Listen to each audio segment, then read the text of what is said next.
সূরা মারইয়াম। বিসমিল্লাহির রহমানির রহিম। রহমান রহিম আল্লাহ তাআলার নামে।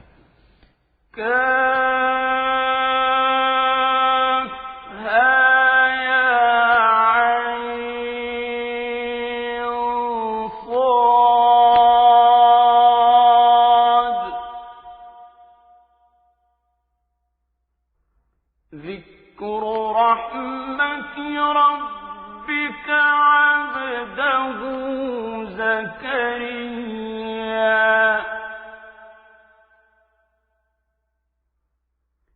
إذ نادى ربه نداء خفيا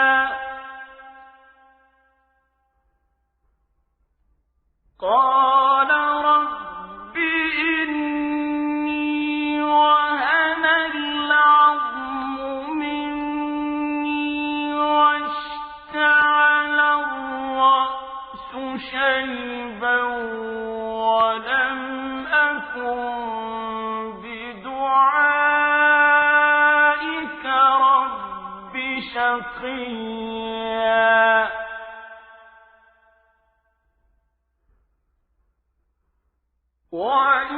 وإني خفت الموالي من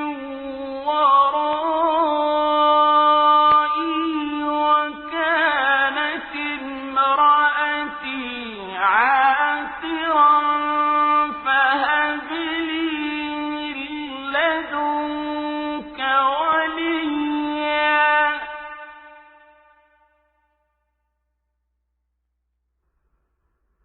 يرثني ويرث من آل يعقوب واجعله رب رضيا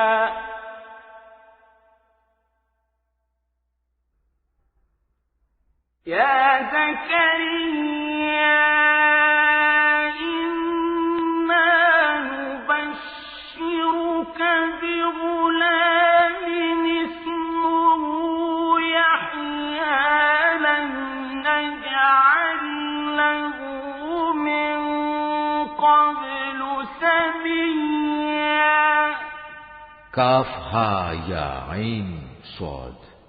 হে নবী, এ হচ্ছে তোমার মালিকের অনুগ্রহের কথাগুলো স্মরণ করা, যা তিনি তার এক অনুগত বান্দা জাকারিয়ার উপর প্রেরণ করেছিলেন। যখন সে একান্ত নীরবে তার মালিককে ডাকছিল, সে বলেছিল, হে আমার মালিক, আমার শরীরের হাড় দুর্বল হয়ে পড়েছে এবং আমার মাথা শুভ্র জল হয়ে গেছে, তুমি আমার দোয়া কবুল করো। হে আমার মালিক, আমি তো কখনো তোমাকে ডেকে ব্যর্থ হইনি। আমার মৃত্যুর পর আমি আমার পেছনে পড়ে থাকা আমার ভাই বন্ধুদের দিনের ব্যাপারে আশঙ্কা করছি। অপরদিকে আমার স্ত্রী হচ্ছে বন্ধ্যা, সন্তান ধারণে সে সক্ষম নয়। তাই তুমি একান্ত তোমার কাছ থেকে আমাকে একজন উত্তরাধিকারী দান করো, যে আমার উত্তরাধিকারিত্ব করবে ইয়াকুবের বংশের। হে আমার মালিক, তুমি তাকে একজন সন্তোষভাজন ব্যক্তি বানাও। আল্লাহ তাআলা বললেন, হে জাকারিয়া, আমি তোমাকে একটি ছেলে হওয়ার সুখবর দিচ্ছি। তার নাম হবে ইয়াহিয়া। এর আগে এ নামে আমি কোনো মানুষের নামকরণ করিনি। قال رب أنى يكون لي غلام وكانت امرأتي عاقرا وقد بلغت من الكبر عتيا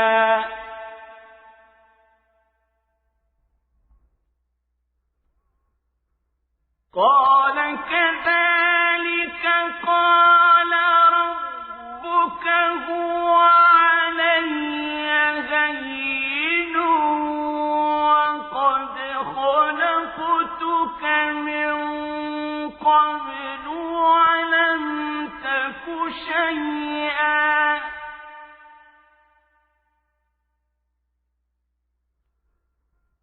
قال رب اجعل لي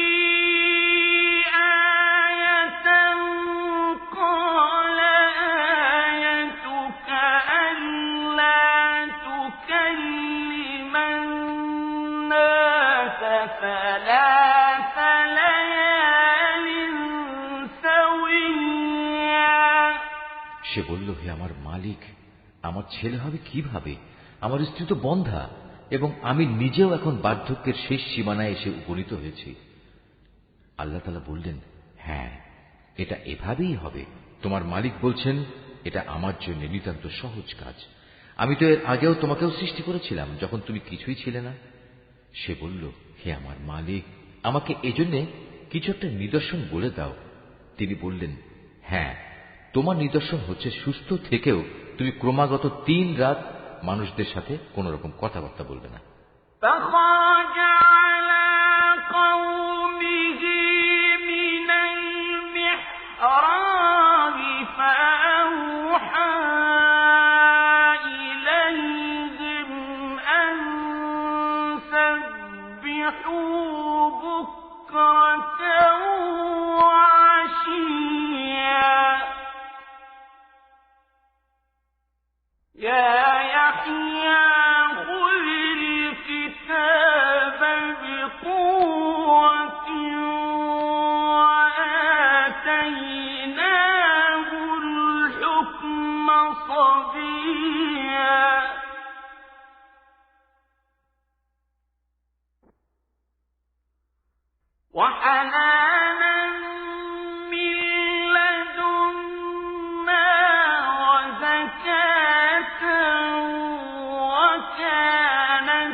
وبرا بوالديه ولم يكن جبارا عصيا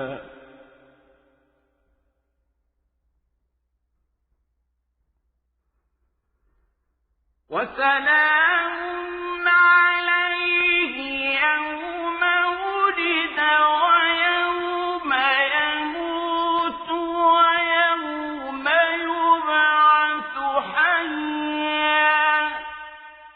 অতঃপর সে কামরা থেকে বেরিয়ে তার জাতির লোকদের কাছে এলো এবং ইশারা ইঙ্গিতে তাদের বুঝিয়ে দিল তারা যেন সকাল সন্ধ্যা আল্লাহ তাআলার পবিত্রতা ও মহিমা ঘোষণা করে। এরপর একসময় ইয়াহিয়ার জন্ম হল। সে যখন বড় হল তখন আমি তাকে বললাম, হে ইয়াহিয়া, আমার কিতাবকে তুমি শক্ত করে ধারণ করো। আসলে আমি তাকে ছেলেবেলায় বিচার বুদ্ধি দান করেছিলাম। সে আমার একান্ত কাছ থেকেই হৃদয়ে কোমলতা ও পবিত্রতা লাভ করল। সে ছিল আসলেই একজন পরেজগার ব্যক্তি। তদুপরি সে ছিল পিতামাতার একান্ত অনুগত, কখনো অবাধ্য ও নাফরমান ছিল না। তার প্রতি শান্তি বর্ষিত হয়েছিল যেদিন তাকে জন্ম দেওয়া হয়েছে। শান্তি বর্ষিত হবে সেদিন যেদিন সে মৃত্যুবরণ করবে এবং যেদিন পুনরায় সে জীবিত হয়ে পুনরুত্থিত হবে।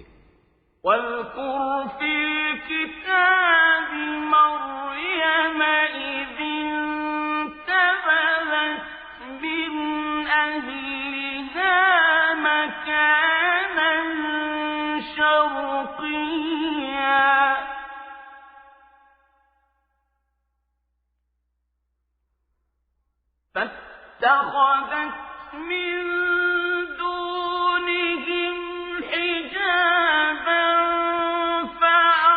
فأرسلنا إليها روحنا فتمثل لها بشرا سويا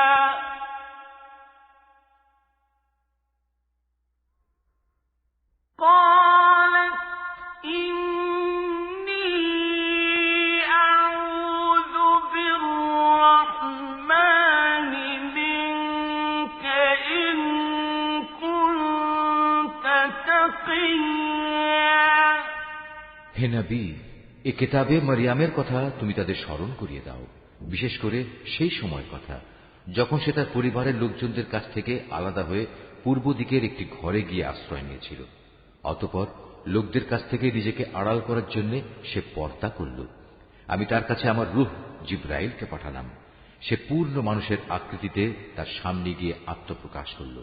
সে বলল, হে আগত ব্যক্তি, তুমি যদি আল্লাহ তাআলাকে ভয় করো তাহলে আমি তোমার অনিষ্ট থেকে দয়াময় আল্লাহ তাআলার কাছে পানা চাই। قال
সে বলল, আমি তোমার মালিকের পাঠানো দূত।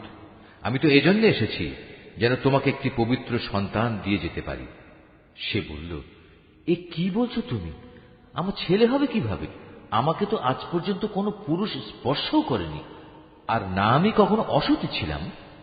সে বলল, হ্যাঁ, এভাবেই হবে। তোমার মালিক বলছেন, তা আমার জন্য খুবই সহজ কাজ, এবং আমি তাকে মানুষদের জন্য কুদরতের একটি নিদর্শন ও আমার কাছ থেকে অনুগ্রহ তুল্য একটি মানুষ বানাতে চাই। মূলত এটা ছিল আমার পক্ষ থেকে এক স্থিরীকৃত ব্যাপার।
شيئا فريا অতঃপর সে তাকে গর্ভে ধারণ করল এবং তাকে সহ দূরে কোনো এক জায়গায় চলে গেল।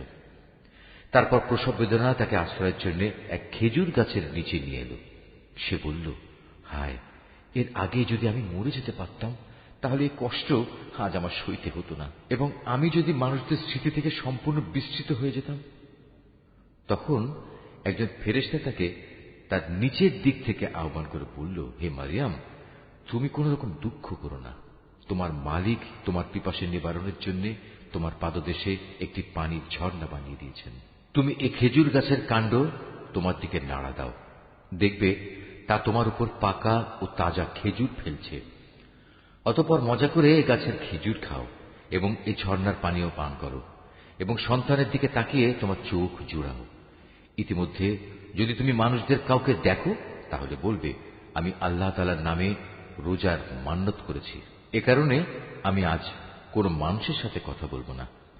অতঃপর সে তাকে নিজের কোলে তুলে নিজের জাতির কাছে ফিরে এলো।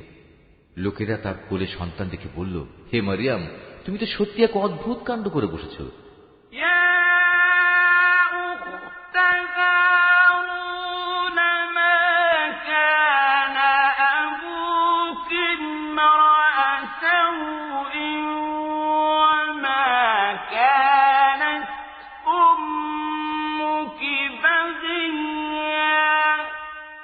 হে হারুনের বোন, এ কি করলে তুমি?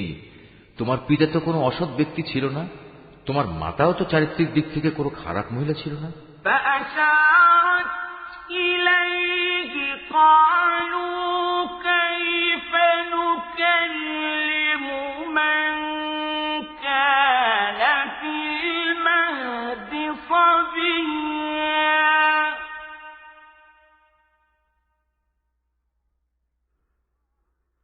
قال إني عبد الله آتاني الكتاب وجعلني نبيا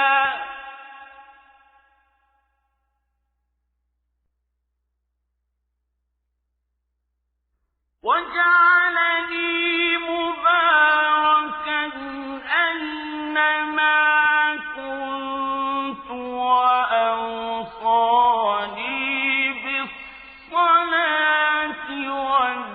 والزكاة ما دمت حيا وبرا بوالدتي ولم يجعلني جبارا شقيا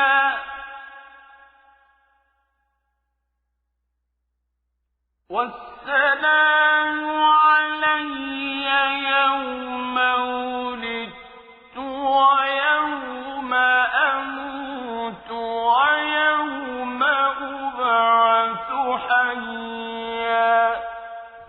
সে সবাইকে তার কোলে শিশুটির দিকে ইশারা করে বলল, তোমাদের যদি কিছু জিজ্ঞেস করার থাকে তাহলে একেই জিজ্ঞেস করো। তারা বলল, আমরা তার সাথে কিভাবে কথা বলবো যে এখনো দোলনার শিশু? এ কথা শুনেই সে শিশু বলে উঠল, হ্যাঁ, আমি হচ্ছি আল্লাহ তাআলার বান্দা। তিনি আমাকে কিতাব দিয়েছেন এবং আমাকে তিনি নবী বানিয়েছেন। যেখানেই আমি থাকি না কেন তিনি আমাকে তার অনুগ্রহ ভাজন করবেন। তিনি আমাকে নির্দেশ দিয়েছেন যতদিন আমি বেঁচে থাকি ততদিন যেন আমি নামাজ প্রতিষ্ঠা করি এবং যাকাত প্রদান করি, আমি যেন মায়ের প্রতি অনুগত থাকি। আল্লাহর শুকর, তিনি আমাকে নাফরমান করে পয়দা করেননি। আমার উপর ছিল আল্লাহ তাআলার পক্ষ থেকে বিশেষ শান্তি যেদিন আমি জন্মগ্রহণ করেছি। শান্তি থাকবে সেদিন যেদিন আমি আবার মৃত্যুবরণ করব এবং মৃত্যুর পরে যেদিন জীবিত অবস্থায় পুনরুত্থিত হব। ذلك عيسى ابن مريم قول الحق الذي فيه يمترون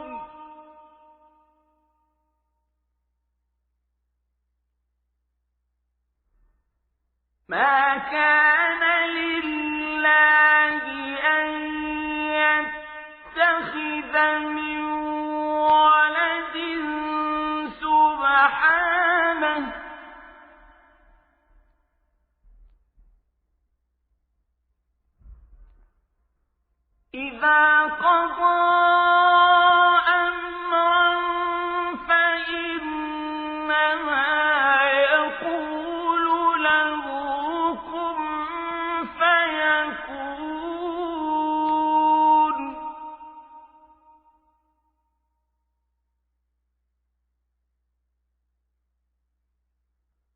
وَإِنَّ اللَّهَ رَبِّي وَرَبُّكُمْ فَاعْبُدُوهُ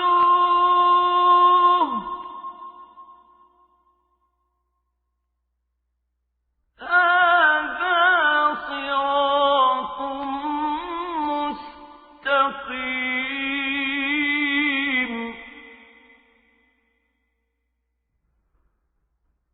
فاختلف الأحزاب من بينهم فويل للذين كفروا من مشهد يوم عظيم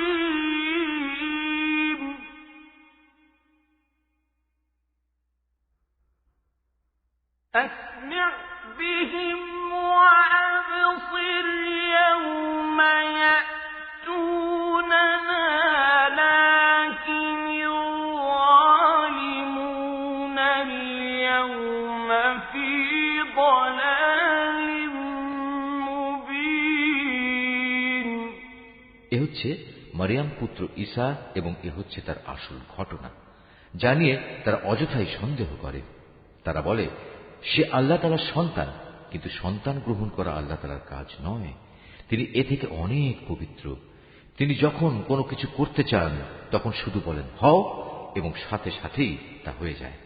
অবশ্যই আল্লাহ তাআলা আমার মালিক এবং তোমাদেরও মালিক, অতএব তোমরা সবাই তাঁরই গোলামি করো, আর এটাই হচ্ছে সহজ ও সরল পথ।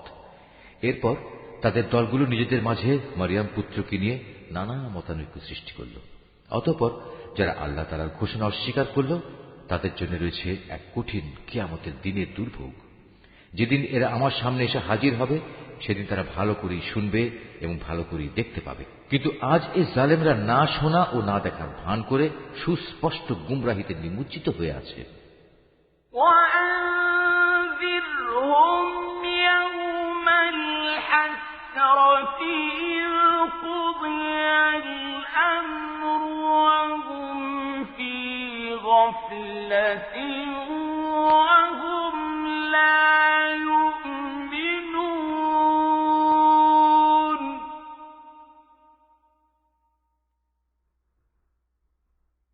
إِنَّا نَحْنُ نَرِثُ الْأَرْضَ وَمَنْ عَلَيْهَا وَإِلَيْنَا يُرْجَعُونَ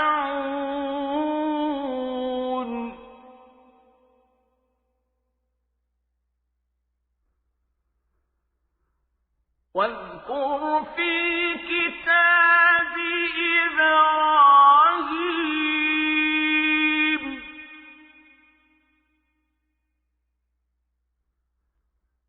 إنه كان صديقا نبيا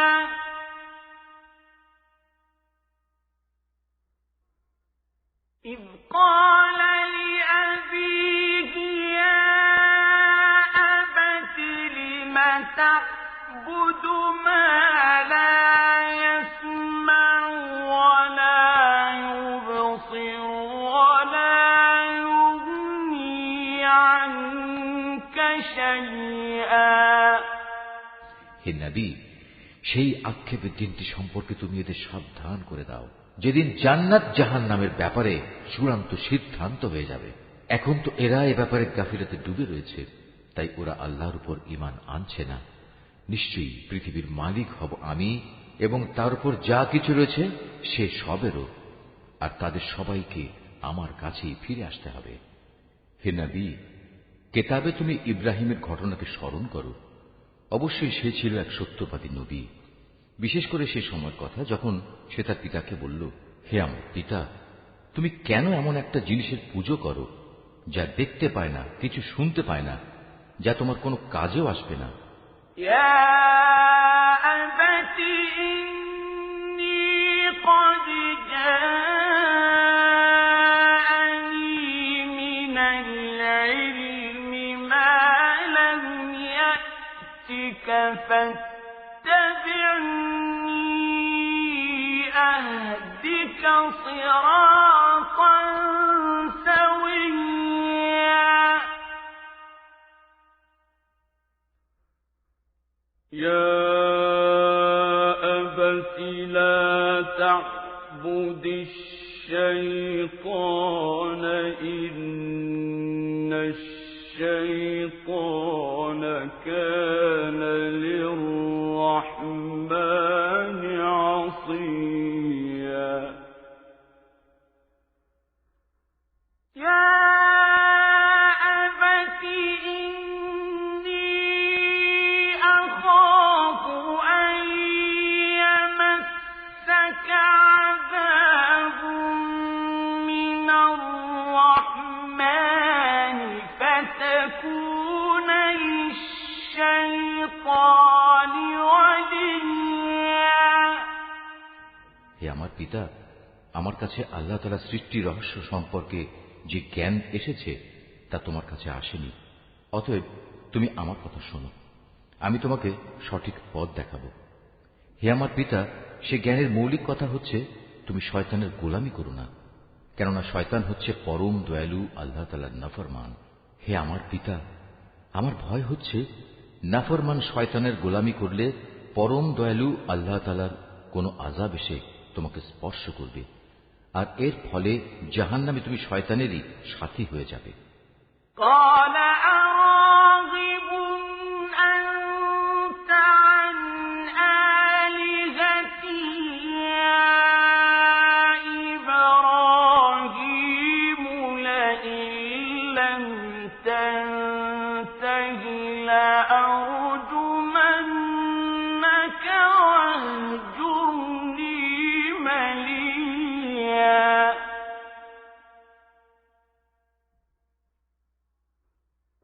قال سلام عليك سأستغفر لك ربي إنه كان بي حفيا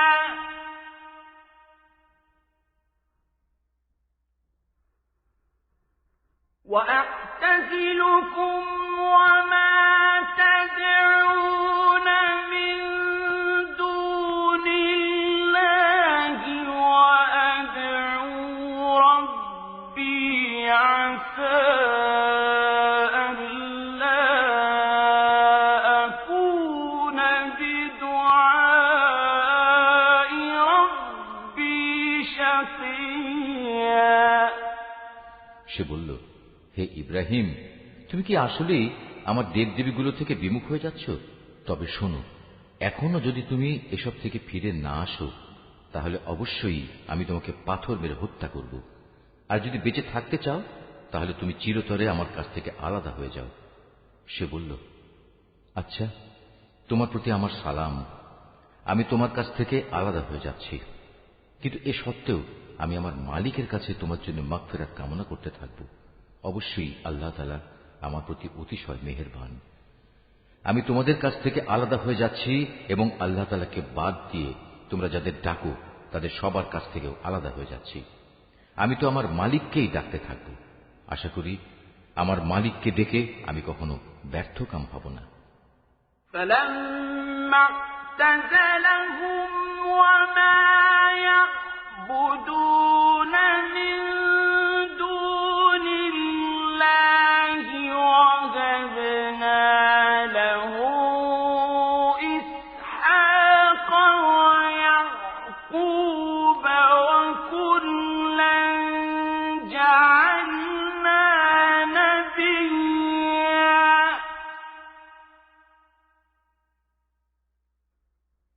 ووهبنا لهم من رحمتنا وجعلنا لهم لسان صدق عليا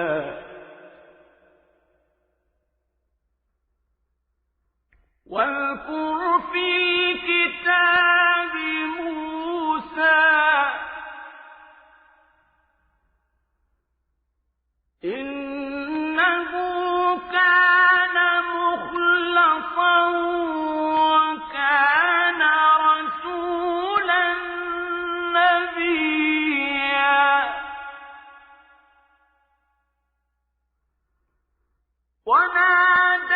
وناديناه من جانب الطور الأيمن وقربناه نجيا ووهبنا له من رحمتنا أخاه هارون نبيا অতঃপর যখন সে সত্যিই তাদের কাছ থেকে পৃথক হয়ে গেল এবং পৃথক হয়ে গেল তাদের থেকে যাদের ওরা আল্লাহ তাআলার বদলে ডাকত, তখন আমি তাকে ইসহাক ও ইসহাক পুত্র ইয়াকুব দান করলাম। এদের সবাইকেই আমি নবী বানিয়েছি। আমি তাদের উপর আমার আরো বহু অনুগ্রহ দান করেছি এবং মানুষদের মাঝে আমি তাদের সুউচ্চ সম্মানও দান করেছি। হে নবী, তুমি এ কিতাবে মুসার ঘটনা স্মরণ করো। অবশ্যই সে ছিল একনিষ্ঠ বান্দা, সে ছিল রসুল, নবী। আমার কথা শোনার জন্য আমি তাকে তুর পাহাড়ের ডান দিক থেকে ডাক দিলাম এবং তাকে আমি গোপন তথ্য সমৃদ্ধ কথা বলার জন্য আমার নিকটবর্তী করলাম। আমি আমার নিজ অনুগ্রহে তার ভাই হারুনকে নবী বানিয়ে তাকে তার সাহায্যকারী হিসেবে দান করলাম।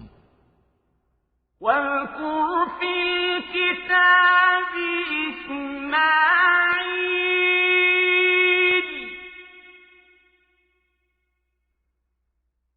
إنه كان صادق الوعد وكان رسولا نبيا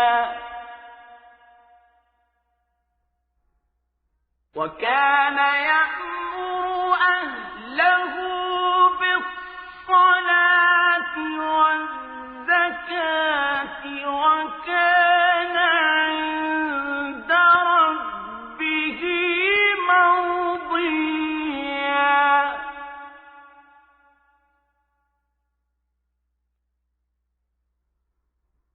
واذكر في الكتاب إدريس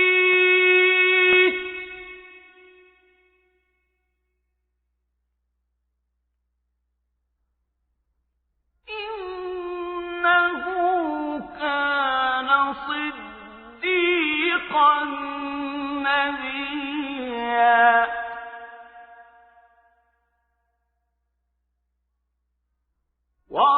ورفعناه مكانا عليا এই আয়াতটি যিনি তেলাওয়াত করবেন এবং যিনি এই আয়াতটির তেলাওয়াত শুনবেন তাদের সবাইকে এখানে একটি সাজদা আদায় করতে হবে। এটা ওয়াজিব। أولئك الذين أنعم الله عليهم من النبيين من ذرية آدم وممن حملنا مع نوح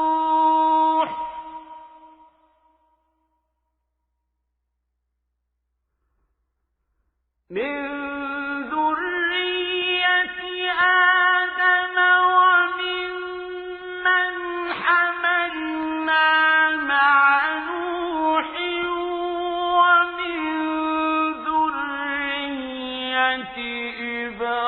إبراهيم وإسرائيل وممن هدينا واجتبينا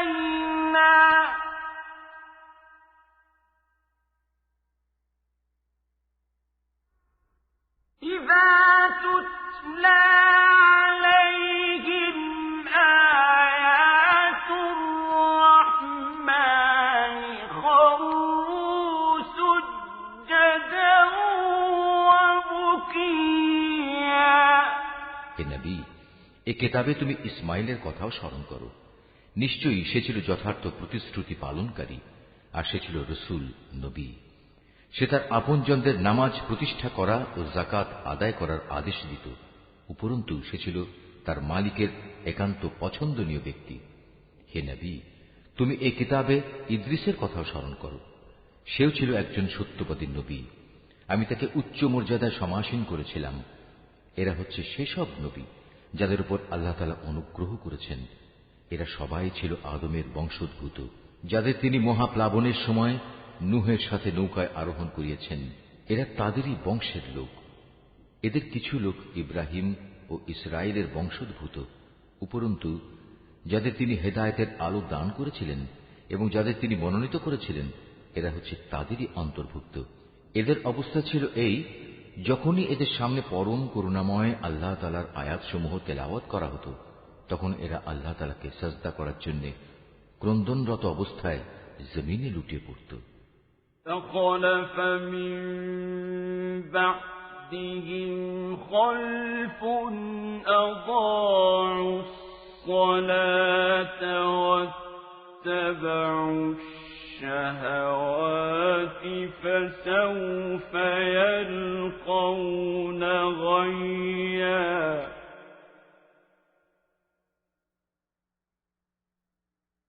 إلا من تاب وآمن وعمل صالحا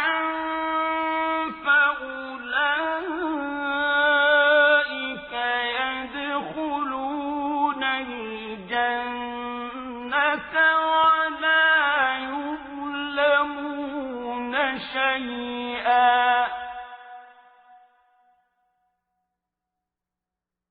جنات عدن التي وعد الرحمن عباده بالغيب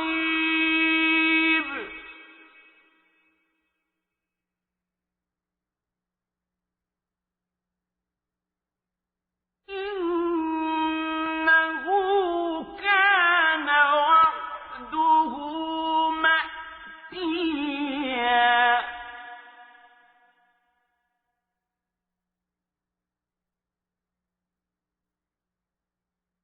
لا يسمعون فيها لغوا إلا سلاما ولهم رزقهم فيها بكرة وعشيا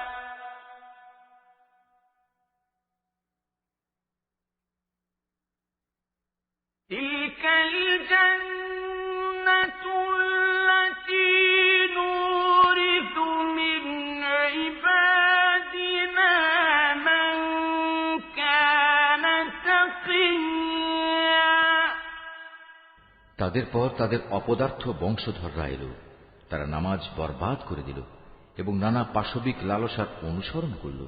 অতএব অচিরেই তারা তাদের এ গুমরাহির পরিণাম ফলের সাক্ষাৎ পাবে। কিন্তু যারা তওবা করেছে, ঈমান এনেছে এবং নেক কাজ করেছে, তাদের কথা আলাদা। তারা তো জান্নাতে প্রবেশ করবে। সেদিন তাদের উপর কোন রকম জুলুম করা হবে না।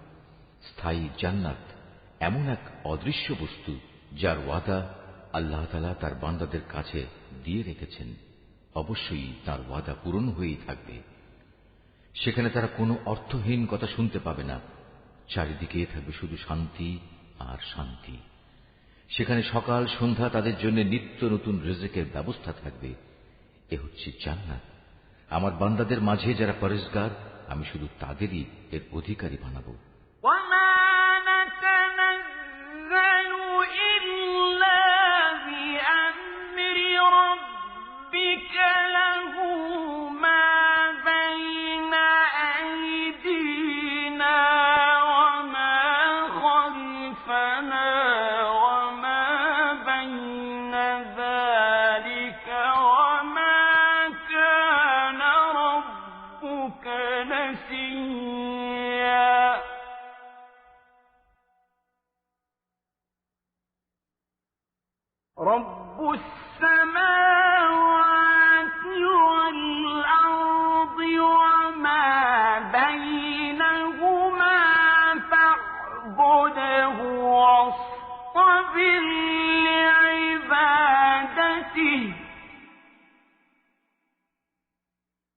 هل تعلم له سميا ويقول الإنسان أإذا ما مت لسوف أخرج حيا ফেরেশতারা বলল, হে নবী, আমরা কখনো তোমার মালিকের আদেশ ছাড়া জমিনে অবতরণ করি না। আমাদের সামনে পেছনে যা কিছু আছে এর মধ্যবর্তী স্থানে, তা সবই তো তাঁর জন্যে।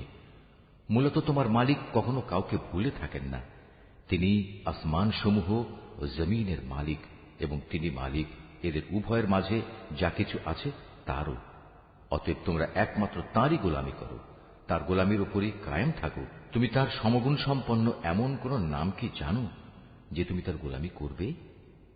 কিছু সংখ্যক মূর্খ মানুষ বলে, একবার আমার মৃত্যু হলে আমি কি জীবিত অবস্থায় মাটির ভেতর থেকে পুনরুত্থিত হব? أَوَلَا يَذْكُرُ الْإِنسَانُ أَنَّا خَلَقْنَاهُ مِنْ قَبْلُ وَلَمْ يَكُ شَيْئًا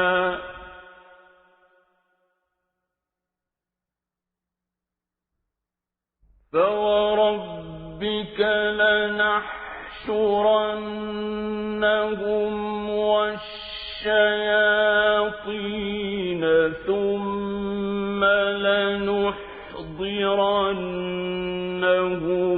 حَوْلَ جَهَنَّمَ جِثِيًّا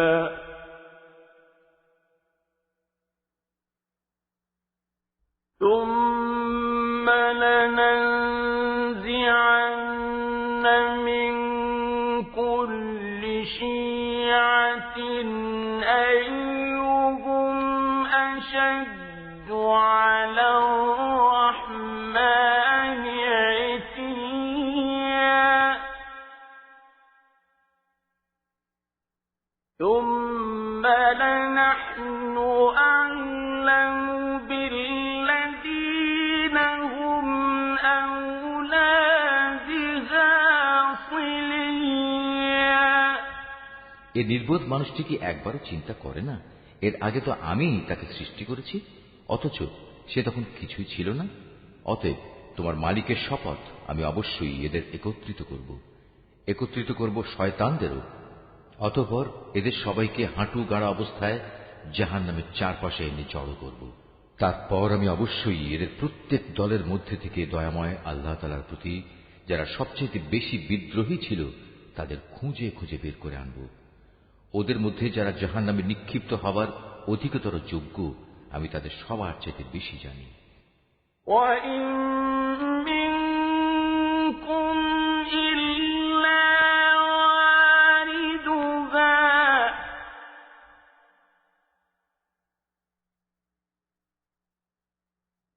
كَانَ عَلَى رَبِّكَ حَتْمًا مَّقْضِيًّا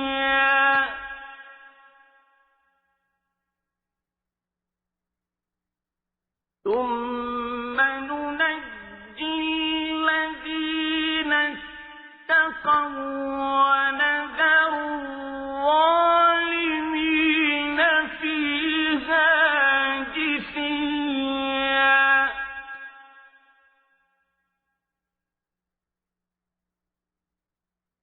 وَإِذَا تُتْلَى عَلَيْهِمْ آيَاتُنَا بَيِّنَاتٍ قَالَ الَّذِينَ كَفَرُوا لِلَّذِينَ آمَنُوا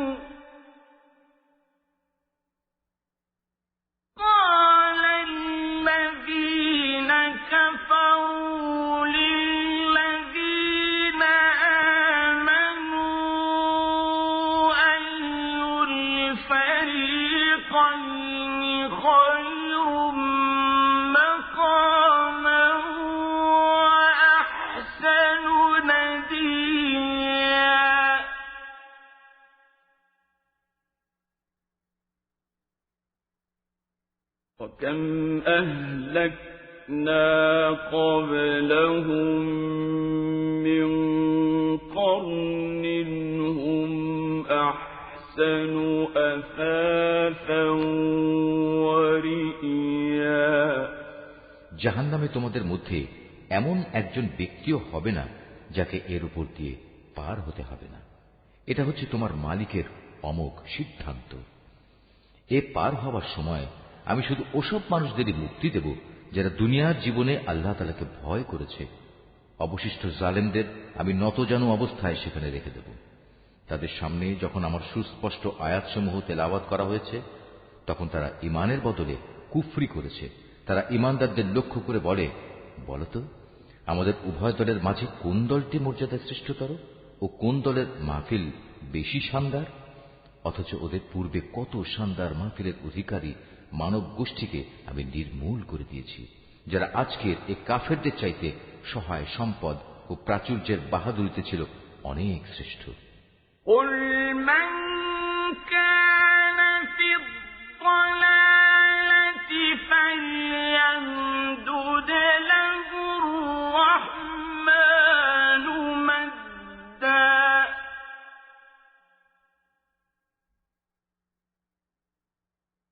حتى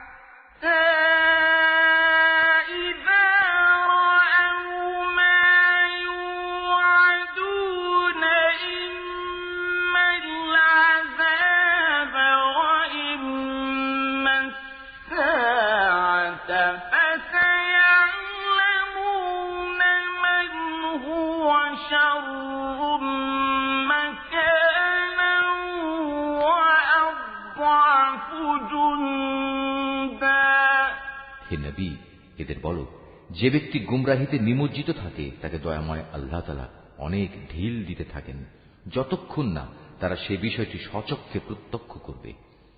যে বিষয়ে তাদের সতর্ক করা হচ্ছে হয় তা হবে আল্লাহ তাআলার শাস্তি, নতুবা হবে কিয়ামত। তেমন সময় উপস্থিত হলে তারা অচিরেই একথা জানতে পারবে কোন ব্যক্তিটি মর্যাদায় নিকৃষ্ট ছিল এবং কার জনশক্তি ছিল দুর্বল।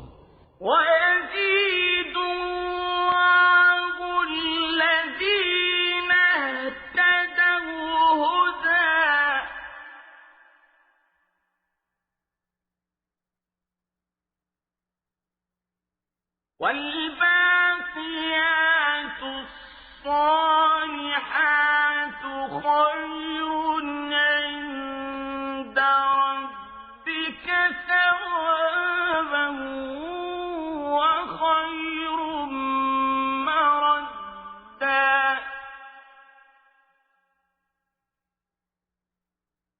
أفرأيت الذي كفر بآياتنا وقال لأوتين مالا وولدا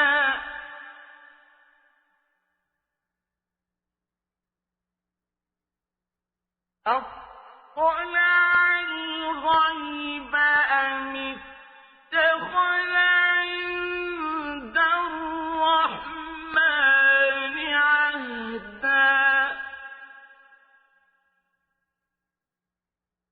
كلا سنكتب ما يقول ونمد له من العذاب مدا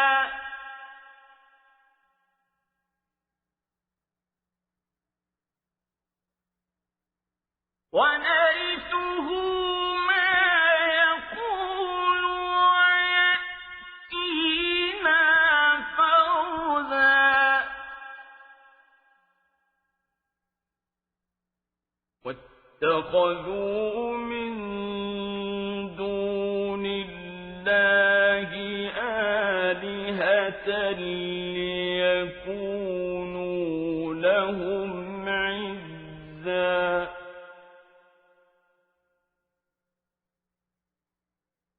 كلا سيكفرون بعبادتهم ويكونون عليهم ضدا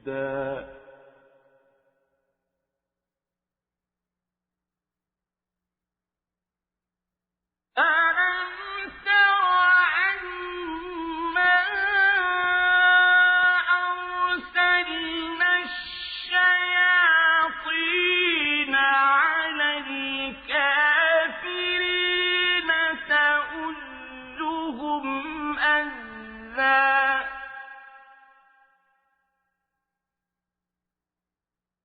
فلا تعجل عليهم إنما نعد لهم عدا يوم نحشر المتقين إلى الرحمن وفدا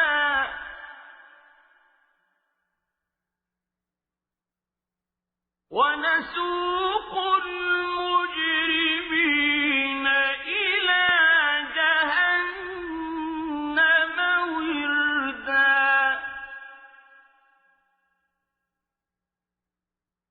لا يملكون الشفاعة إلا من اتخذ عند الرحمن عهدا এর বিপরীত যারা হেদায়েতের পথে চলে আল্লাহ তাআলা দিন দিন তাদের হেদায়েতের পরিমাণ বাড়িয়ে দেন। হে নবী, তোমার মালিকের কাছে তো স্থায়ী জিনিস হিসেবে মানুষের নেক আমলই হচ্ছে সর্বোৎকৃষ্ট পুরস্কার পাওয়ার দিক থেকে যেমন তা ভালো, প্রতিদান হিসেবেও তা তেমনি উত্তম। তুমি সে ব্যক্তির অবস্থা লক্ষ্য করেছ কি যে আমার আয়াতসমূহকে প্রত্যাখ্যান করে এবং ঔদ্ধত্যের সাথে বলে বেড়ায় কিয়ামতের দিন আমাকে অবশ্যই আমার মাল ও সন্তান ফেরত দেয়া হবে। সে কি অদৃশ্য জগতের কোন খবর পেয়েছে? না দয়াময় আল্লাহ তাআলার কাছ থেকে এ ব্যাপারে সে কোনো প্রতিশ্রুতি আদায় করে নিয়েছে? না, এর কোনটাই নয়। যা কিছু সে বলে আমি তার প্রতিটি কথাই লিখে রাখব এবং সে হিসেবেই কিয়ামতের দিন আমি তার শাস্তি বাড়াতে থাকব। সে যা কিছু আজ বলছে আমিই হব তার অধিকারী, আর সে একান্ত একা ও নিঃসঙ্গ অবস্থায় আমার কাছে ফিরে আসবে।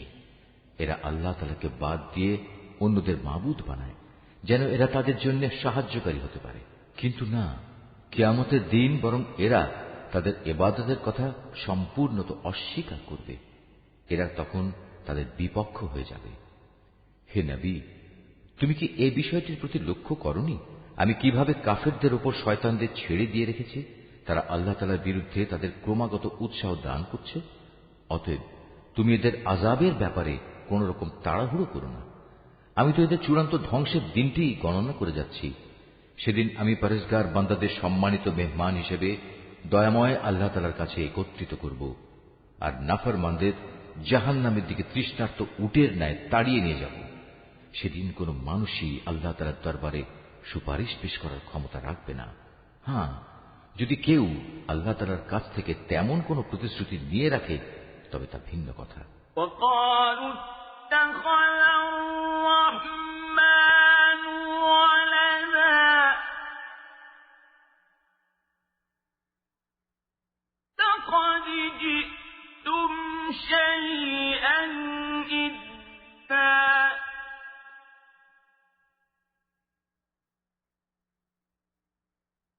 تكاد السماوات يتفطرن منه وتنشق الأرض وتخر الجبال هدا أن دعوا للرحمن ولدا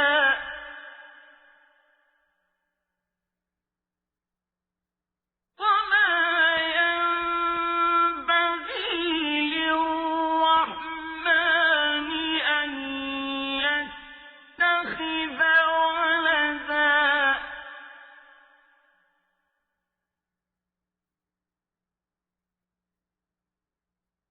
إن كل من في السماوات والأرض إلا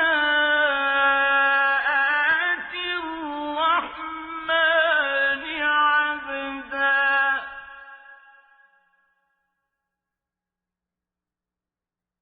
لقد أحصاهم وعدهم عدا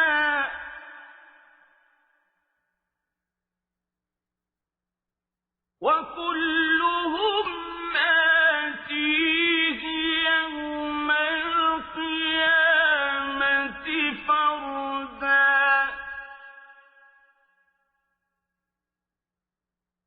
إن الذين آمنوا وعملوا الصالحات سيجعل لهم الرحمن ودا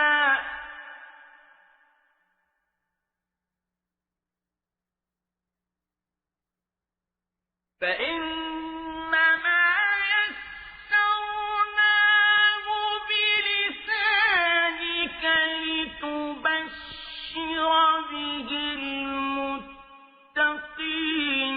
وتنذر به قوما لدا এই মূর্খ লোকেরা বলে, করুণাময় আল্লাহ তাআলা সন্তান গ্রহণ করেছেন। তুমি এদের বলো, এটি অত্যন্ত কঠিন একটি কথা তোমরা যা আল্লাহ তাআলা সম্পর্কে নিয়ে এসেছ। এত কঠিন কথার কারণে হয়তো আসমান ফেটে পড়ার উপক্রম হবে, জমিন বিদীর্ণ হয়ে যাবে, পাহাড়সমূহ চূর্ণ বিচূর্ণ হয়ে যাবে। এর কারণ এরা দয়াময় আল্লাহ তাআলার জন্য সন্তান হওয়ার কথা বলেছে, অথচ সন্তান গ্রহণ করা আল্লাহ তাআলার জন্য কোনো অবস্থায় শোভনীয় নয়। কেননা আসমান সমূহ ও জমিনে যা কিছু আছে তাদের মাঝে কিছুই এমন নেই যা কিয়ামতের দিন দয়াময় আল্লাহ তাআলার সম্মুখে তার অনুগত বান্দা হিসাবে উপস্থিত হবে না। তিনি তার সৃষ্টির সব কিছুকে কড়ায় গণ্ডায় গুণে তার পূর্ণাঙ্গ হিসাবে রেখে দিয়েছেন। কিয়ামতের দিন এদের সবাই নিঃসঙ্গ অবস্থায় তাঁর সামনে আসবে। যারা আল্লাহ তাআলার উপর ঈমান আনে এবং নেক কাজ করে, আল্লাহ তাআলা অচিরেই তাদের জন্য ভালোবাসা সৃষ্টি করে দেবেন। আমি তো এই কোরআনকে তোমার ভাষায় সহজ করে নাজিল করেছি, যাতে করে তুমি এর দ্বারা যারা আল্লাহ তাআলাকে ভয় করে তাদের জান্নাতের সুসংবাদ দিতে পারো, এবং দ্বীনের ব্যাপারে যে জাতি খামাখা ঝগড়া করে তুমি তাদেরও এ দিয়ে সাবধান করে দিতে পারো। وكم أهلكنا قبلهم من قرن هل تحس منهم من أحد أو تسمع لهم ركزا তাদের আগেও আমি বহু মানব গোষ্ঠীকে ধ্বংস করে দিয়েছি। এদের কোন রকম অস্তিত্বকে তুমি এখন অনুভব করো, না শুনতে পাও এদের কোনো ক্ষীণতম শব্দ?